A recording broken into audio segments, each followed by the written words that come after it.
ہم اس بات پر غور کریں، آج ہمارے لیے جو خدا کے کلام کی زندہ آیات کو تلاوت کیا گیا ہے، یہ زندگی بخش کلام جو ہمارے لیے پڑھا گیا ہے، کلام خدا ہمیں اس بات پر سوچنے کے لیے وعدہ کرتا ہے، سوچنے کے لیے ہمیں اکساتا ہے، ہماری طرف ہمارے لیے اپنی خاص برکت کو بھیجتا ہے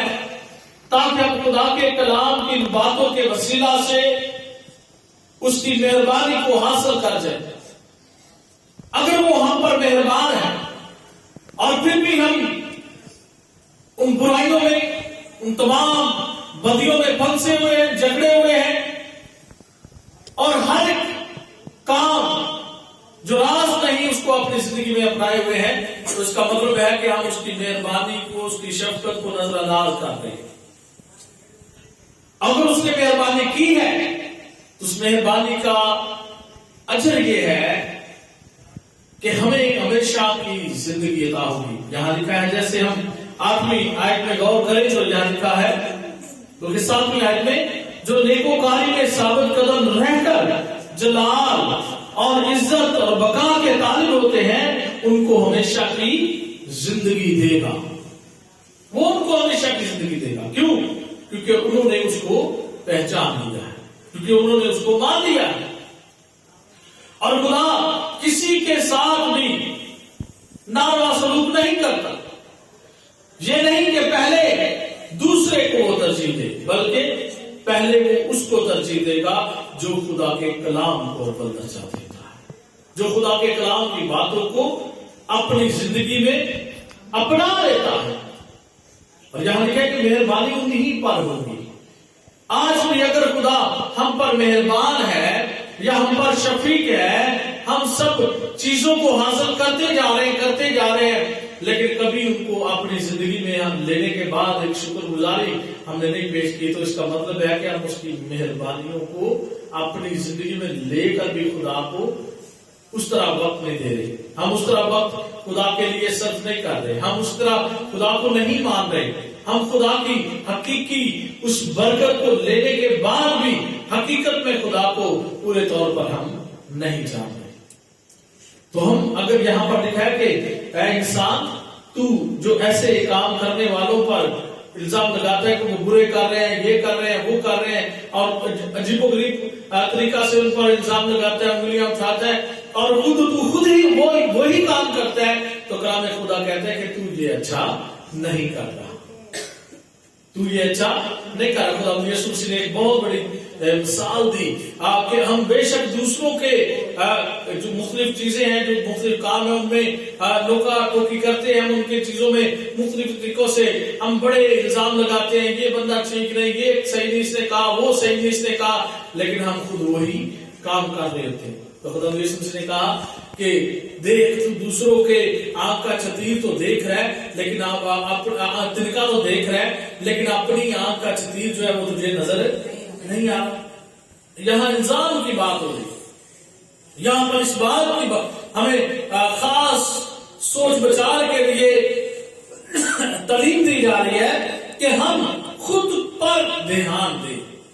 ہم خود پہچانیں، پہلے خود یسوع مسیح کو پہچان جائیں، خود خدا کے کلام کو سمجھ جائیں، پھر ہم اس پر عمل کرتے ہوں۔ صرف یہ نہیں کہ خدا کے کلام کو پہچاننا ہے، بلکہ اس کلام کو پہچان کر اس پر عمل بھی کرنا ہے۔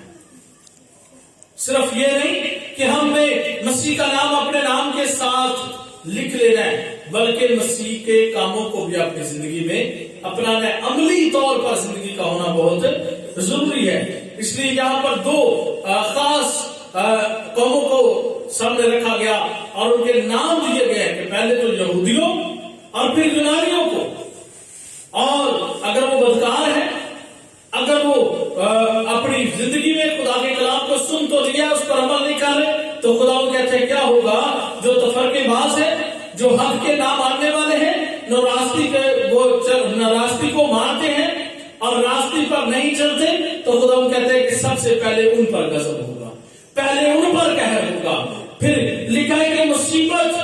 اور تنگی اور قہر ہر ایک بدکار کی جان پر آئے گا، چاہے وہ یہودی ہے، چاہے وہ یونانی ہے، کوئی بھی ہے، وہ حق کو نہیں مانتا۔ اگر وہ حق مانیں گے تو خداوند یہ کہتے ہیں تو پھر میں کیا کروں گا کہ جلال اور عزت اور سلامتی ہر ایک اس نیکوکار کو دوں گا، چاہے وہ یہودی ہے چاہے وہ یونانی ہے، تو میں ضرور ان کو دوں گا۔ کیوں؟ کیونکہ خداوند کہتے ہیں کہ انہوں نے میرے نام کو پہچان لیا، انہوں نے میرے کلام کو پہچان لیا، انہوں نے اس پر عمل کیا ہے۔ اب اگر کسی کو کہتے ہیں کہ تو ناحق لیتا ہے تو خود بے شک وہ اس پر عمل کر رہا ہے کہ خود ناحق نہیں لیتا، تو پھر خداوند کہتے ہیں کہ ٹھیک ہے، اگر وہ خود لوگوں پر قہر ڈالتا ہے، خود ناحق کھاتا ہے،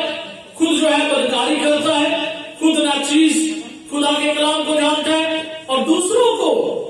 بے شک تعلیم دینے کی کوشش کرتا ہے، تو خدا کہتا ہے کہ یہ نہ سمجھ کہ تو اس غضب سے اس قہر سے تو بچ جائے گا، بلکہ یہاں لکھا ہے خدا کہتے ہیں 11ویں آیت میں کہ خدا کے ہاں کسی کی طرفداری نہیں ہے، کیونکہ خداوند پرانے آیتوں میں ہم پڑھتے ہیں کہ لکھا ہے کہ خداوند چہروں پر نگاہ نہیں کرتا بلکہ دلوں پر نگاہ کرتا ہے۔ خدا دلوں اور گردوں کے بھید بھی جانتا ہے، خداوند ہماری حقیقت سے واقف ہے،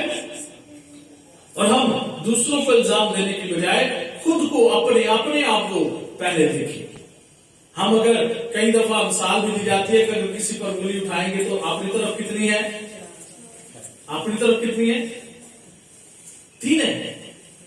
باقی 3 اپنی طرف ہے۔ ہمیں خود کو دیکھنا پرکھنا بہت ضروری ہے، ہمیں اپنا آپ گنگالنا بہت ضروری ہے۔ حالانکہ ہمارے دلوں کے اوپر وہ بدکاری نے ایسے ڈیرا جما لیا ہے کہ ہمیں سمجھ نہیں لگ رہی کہ ہم کیا کر رہے ہیں، کیا بول رہے ہیں، کیا پوچھ رہے ہیں، کیا کر رہے ہیں، بلکہ ہم دوسروں کو الزام لگاتے رہتے ہیں، بتاتے رہتے ہیں، سمجھاتے رہتے ہیں۔ ایسا